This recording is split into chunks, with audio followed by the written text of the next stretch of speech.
Hello everyone. आज हम लोग शुरू करने जा रहे हैं अलजेब्रिक एक्सप्रेशन और पोलिनोमियल्स को साथ लेकर पढ़ेंगे। सबसे पहले हम लोग जानेंगे कि कांस्टेंट और वेरिएबल्स क्या होते हैं, टर्म्स क्या होते हैं। तो टर्म्स की बात करें तो आपको पता है कि जैसे ये 2x, 3x स्क्वायर, 5, ये सारी चीज़ें जो लिखी हुई हैं ये टर्म्स हैं, और इन्हीं टर्म्स को जब हम लोग प्लस माइनस के साथ जोड़ देते हैं तो अलजेब्रिक एक्सप्रेशन बन जाता है।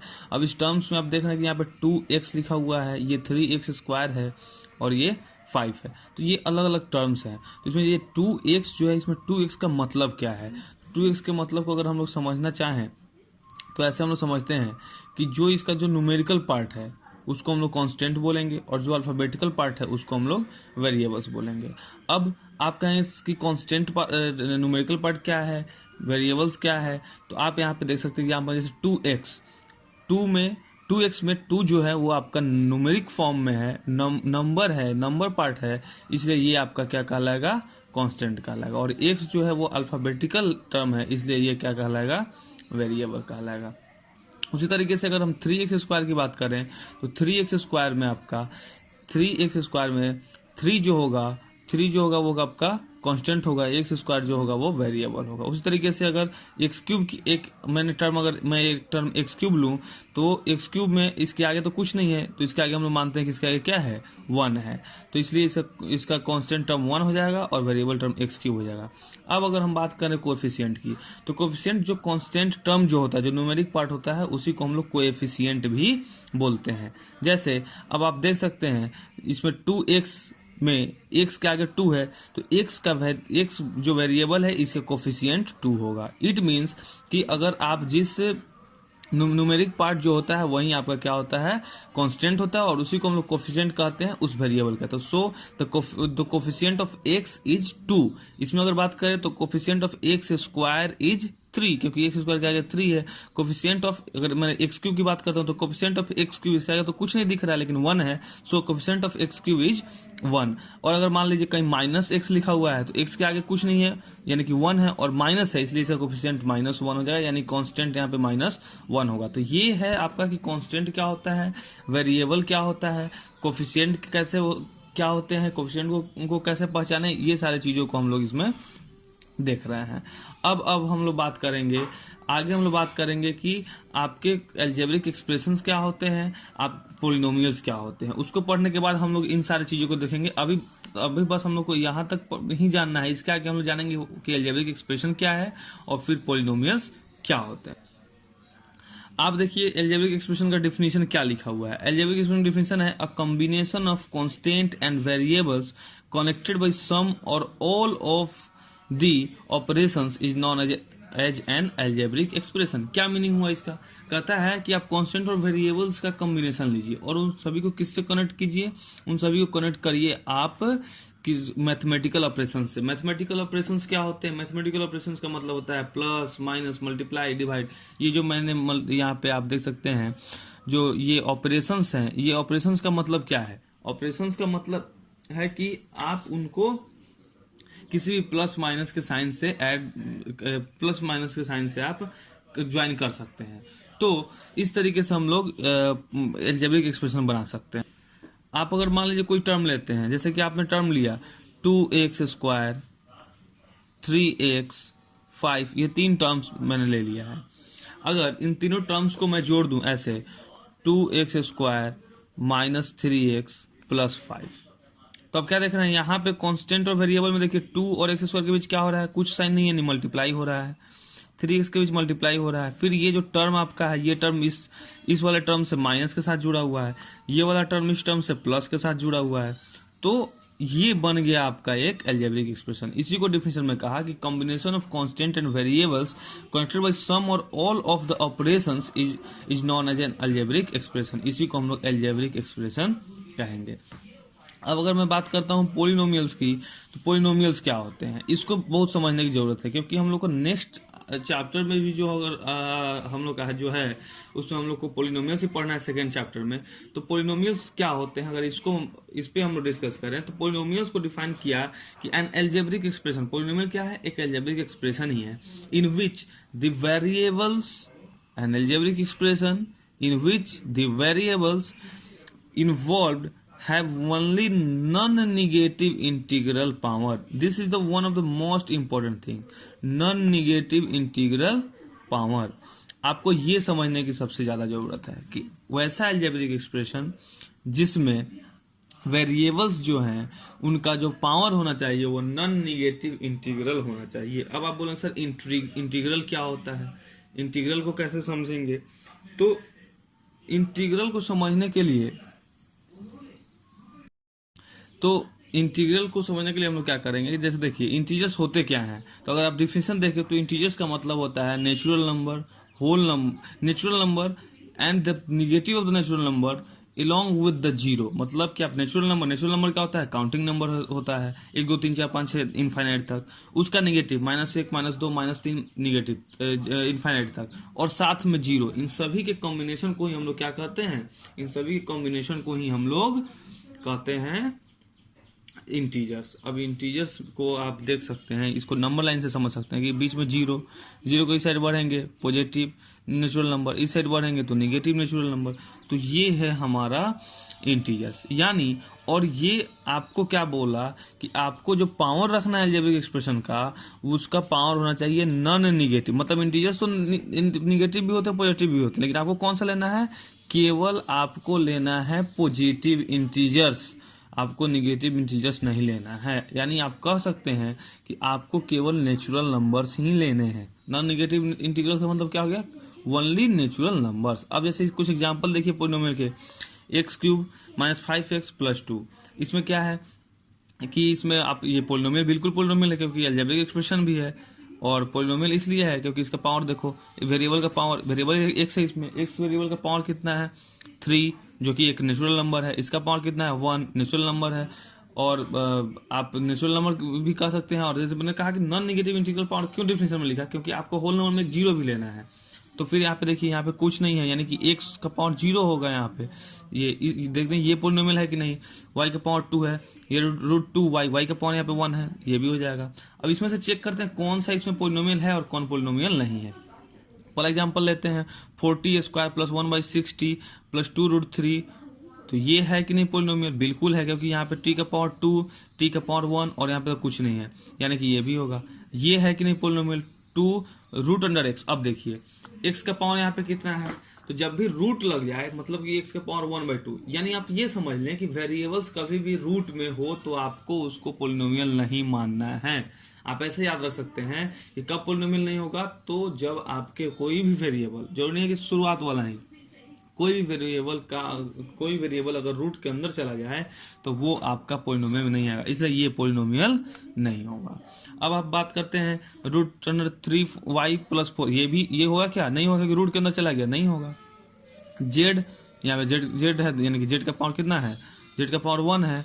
यहाँ पे आप देखें तो 5/z + 1, ये पॉलिनोमियल होगा कि नहीं होगा, नहीं होगा। क्यों, क्योंकि ये जेड नीचे में आएगा। आप बोले सर जेड नीचे में आएगा, तो सर आप क्या बोल रहे हैं कि नहीं होगा, अभी तो बोले सर जेड का पावर, यहाँ पे जेड का पावर नहीं, आप ये जेड नीचे आया है, इट मीन्स आप पढ़े हुए हैं, आपको एक फॉर्मूला पता है कि अगर a का पावर -1 होता है तो इसको हम लोग 1/a लिखते हैं, और अगर 1/a है तो इसका a का पावर -1 लिखते हैं। तो अगर मेरे पास कहीं 5/z है, इट मीन्स कि 5 × z का पावर -1 है। क्यों, क्योंकि z नीचे है, इसको ऊपर भेजेंगे तो उसके ऊपर क्या लग जाएगा, माइनस, इसलिए यहाँ पे वेरिएबल्स नीचे आ गया तो ये भी पॉलिनोमियल नहीं होगा। यानी अब एक और चीज आप कह सकते हैं, अगर इजी वे में, ट्रिकी वे में समझें तो किसी भी अलजेब्रिक एक्सप्रेशन के अगर डिनोमिनेटर में कोई भी वेरिएबल्स आ जाए तो वो पॉलिनोमियल नहीं होगा।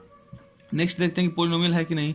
3y का पावर 1/5 + 6। अब y का पावर 1/5, क्या 1/5 इंटीजर है, 1/5 आपका इंटीजर है। अगर आप इसको पहले सोचे कि 1/5 इंटीजर है या नहीं है, बिल्कुल नहीं है। तो आपको अगर वो तो फ्रैक्शन में चला जाएगा, तो इंटीजर्स के इसलिए ये भी पॉलिनोमियल आपका नहीं है। मतलब कि अगर शॉर्ट टर्म में समझे तो 3 चीज वेरिएबल्स के पास क्या क्या नहीं होना चाहिए। अगर कोई भी वेरिएबल्स है तो उसके पास क्या क्या नहीं होना चाहिए। सबसे पहला चीज, रूट में न हो, रूट में न हो। दूसरा चीज क्या है, डिनोमिनेटर में नहीं हो, डिनोमिनेटर में नहीं हो।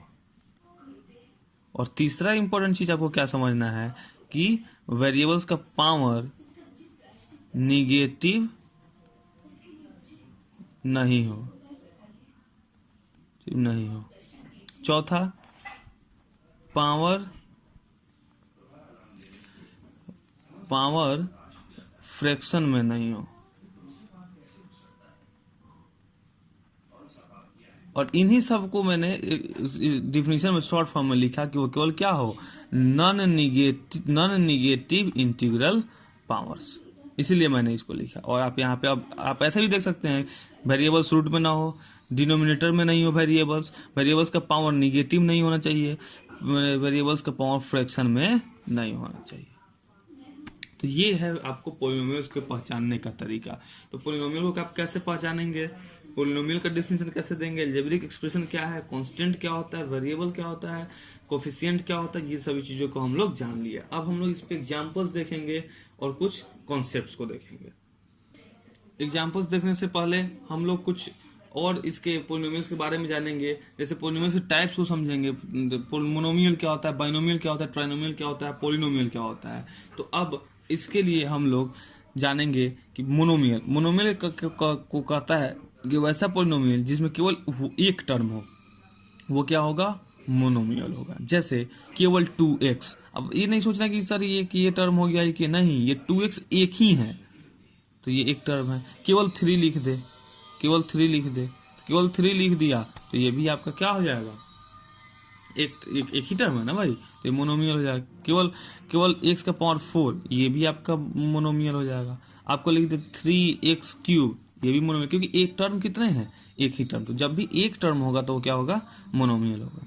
पावर से हमको मतलब नहीं है, टर्म से मतलब है। टर्म्स कैसे होता है, तो जब प्लस माइनस के आगे जो लग जाए वो सब मतलब कि टर्म्स बढ़ते जाता है। तो बाइनोमियल का देखें तो 2 टर्म्स, जैसे 5x + 3, अब देखिए एक 5x टर्म और एक 3, अब 2 टर्म आ गया, इसलिए ये आपका बाइनोमियल हो गया। x का पावर 4 + 2x³ + 3x, क्या ये बाइनोमियल होगा, नहीं होगा। क्यों, क्योंकि 1 2 3 टर्म आ गया, तो ये आपको नहीं हो पाएगा बाइनोमियल। ट्राइनोमियल देखते हैं, ट्राइनोमियल में 3 टर्म्स, 1 2 3, पावर्स क्या है उससे मतलब नहीं, बस टर्म्स हमारे पास कितने होने चाहिए, 3 होने चाहिए। उसी तरह से पोलिनोमियल की बात करें तो 3 से ज्यादा जब जो भी आएगा तो उसको हम लोग पोलिनोमियल्स में ले लेते हैं। मतलब बाइनोमियल, मोनोमियल और ट्राइनोमियल क्या होता है, तो टर्म्स, अगर एक टर्म्स है तो आप मोनोमियल कहते हैं, 2 टर्म्स है तो आप बाइनोमियल कहते हैं, 3 टर्म्स है तो आप ट्राइनोमियल कहते हैं, 3 है तो बिल्कुल 3 भी आपका क्या है, एक मोनोमियल है। केवल आपको बोलेगा सर इसमें तो एक सूक्ष्म नहीं है, एक से क्या मतलब भाई, आपको पोलिनोमियल क्या बताया कि केवल कांस्टेंट वेरिएबल्स, दोनों में से कुछ भी हो सकता है। अब बात करते हैं हम लोग डिग्री की। डिग्री क्या होता है, highest power of the variable in a polynomial is called degree. Degree कहता है कि जो हाईएस्ट पावर होता है पोलिनोमियल का, उसी को हम लोग क्या कहते हैं, उसी को हम लोग डिग्री कहते हैं।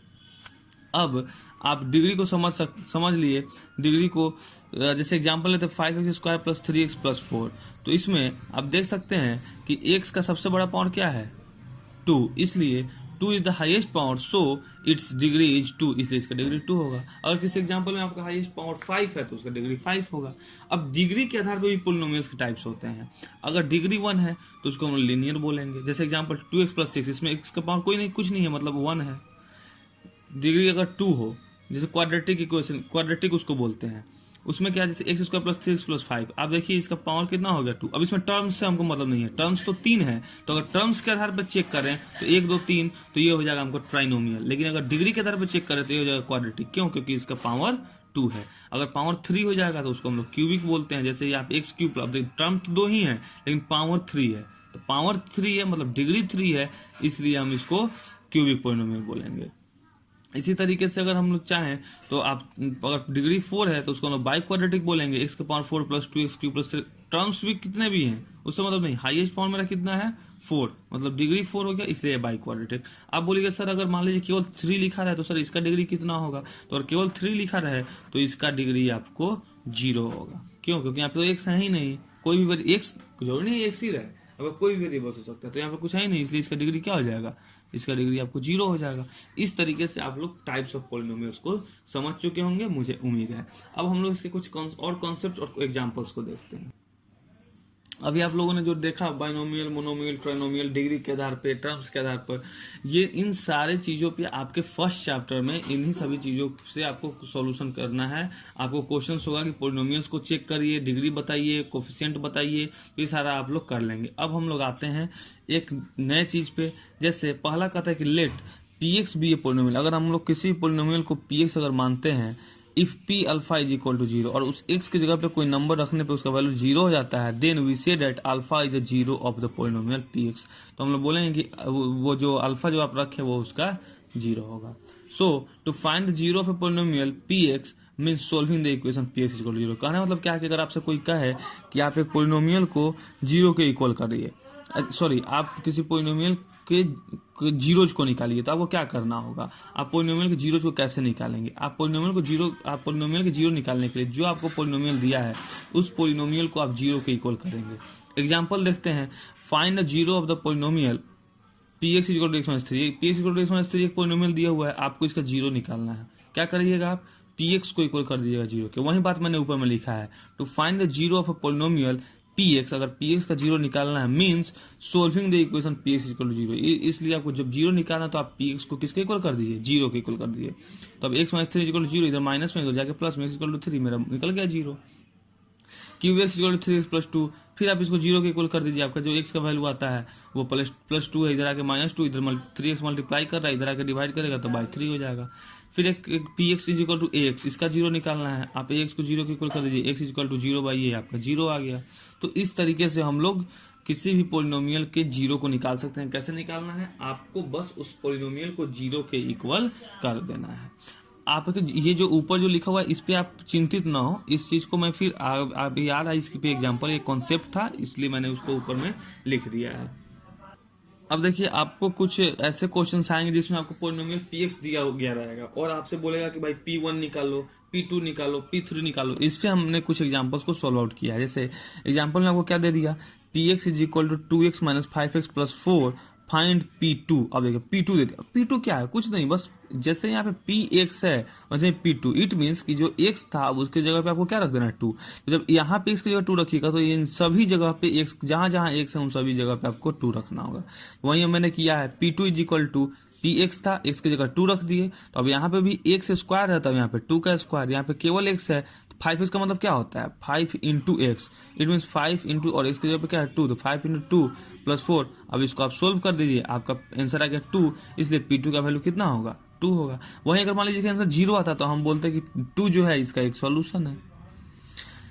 If f x is equal to इतना दिया हुआ है, फाइंड -1, अब फाइंड f -1, फिर वही है, x की जगह आपने -1 रखा। अब जहाँ जहाँ x होगा वहाँ वहाँ आपको -1 रखना पड़ेगा। तो -1 का पावर 4। एक चीज़ यहाँ पे याद रखिए, किसी भी इवन नंबर का पावर, सॉरी कोई भी नंबर हो और उसका पावर इवन है, निगेटिव हो और उसका पावर इवन है तो उसका आंसर हमेशा पॉजिटिव आएगा, और निगेटिव हो और उसका पावर ऑड हो तो उसका आंसर हमेशा निगेटिव आएगा। तो देखिए यहाँ पे -1 है तो निगेटिव है और इसका पावर है इवन नंबर, इसलिए इसका आंसर हमेशा प्लस में देंगे। केवल 1 लिखा, और यहाँ पे देखिए -1 का पावर 3 है, मतलब निगेटिव का पावर ऑड नंबर है, तो इसका ओवरऑल आंसर कितना आया? -1। एक में 3 बार गुना करें तो एक ही ना आएगा। फिर -1 का पावर 2 1। अब इसको जब सोल्व करेंगे तो ये आंसर आ गया, यानी कि f -1 का वैल्यू मेरा 17 होगा। कुछ क्वेश्चन आपको ऐसे दिए जाएंगे कि verify that 2 and -3 are the zeros of the polynomial px equal to x square plus x minus 6 की वेरीफाई करिए कि 2 और -3 जो है वो इसका जीरोज है। तो आप कैसे चेक करिएगा? आपको पोलिनोमियल px आपको जो दिया हुआ है आप उसको लिख लीजिए, px is equal to x square plus x minus 6। आपको चेक करना है कि 2 इसका जीरो है कि नहीं, तो x की जगह पे 2 को रख दीजिए, यानी कि आप p2 निकाल लीजिए। p2 निकाले, 0 आ गया, इसलिए p2 equal to 0, so 2 is the zero of the polynomial. यही मैंने पहले बार लिखा था। फिर आपको 3 को भी चेक, -3 को भी चेक करना था, p -3 निकाल लीजिए, फिर p -3 आप निकाले, ये भी 0 आ गया, इसलिए -3 भी इसका 0 होगा। तो मतलब कि अगर आपको पोलिनोमियल, ये आपको अगर ये चेक करना है कि दिए हुए नंबर्स वो जीरोज हैं कि नहीं है, तो अगर जीरोज हैं कि नहीं है चेक करना है तो आप उसको x की जगह पे उसको रखिए। अगर उसका आंसर 0 आता है तो वो उसका पोलिनोमियल वो उसका जीरोज होगा। अगर 0 नहीं आता, अगर जैसे मान लीजिए हम इसमें बोलते हैं कि आप चेक करिए कि 2 इसका 0 है कि नहीं, तो आंसर तो नहीं आया भाई, आंसर तो जीरो नहीं आया, इसलिए यानी कि 2 इसका जीरो नहीं है, -1 इसका जीरो है कि नहीं, 17 आ गया, जीरो तो नहीं आया, यानी -1 इसका जीरो नहीं है अगर चेक करना होता, लेकिन इसमें तो फाइंड आउट करना था। अगर इसमें आप अगर मान लीजिए इसमें चेक करना था, P2 रखे जीरो आ गया, इसलिए 2 इसका जीरो है, -3 रखे जीरो आ गया, यानी कि -3 इसका जीरो है। इस तरीके से हम लोग इसके फर्स्ट 1.1 और 1.2 लगभग आप इसको सोल्व कर सकते हैं। इसके आगे अब हम लोग पोलिनोमियल्स का डिवाइड देखेंगे। सो नेक्स्ट वीडियो में मैं आपको पोलिनोमियल का डिवाइड बताऊंगा, और मैं आपको लास्ट में ये बात बताना चाहूँगा कि आप चैनल को सब्सक्राइब करें, लाइक करें, शेयर करें, क्योंकि मैं 9th के हर एक चैप्टर्स को इसी तरीके से समझाकर अपना 100% देने की कोशिश करूँगा और आपको अपलोड करते रहूँगा। और आप अगर इस मेरे चैनल से जुड़े रहें तो आपको मुफ्त में, फ्री में आपको बिल्कुल मैथ्स की सारी जानकारी जिस तरीके से चैप्टर बाई चैप्टर आपको मिलते जाएगी। और प्रॉब्लम्स, अगर कोई भी प्रॉब्लम्स आपको हो रहे हैं, कमेंट सेक्शन में जाकर आप उसको राइट करें, मैं अब आपके कमेंट्स को देखकर मैं उसको सोल्व करूंगा। अगर 5 से ज़्यादा एक क्वेश्चन पे कमेंट्स आते हैं तो मैं ज़रूर उसको सोल्व करूंगा। थैंक्स।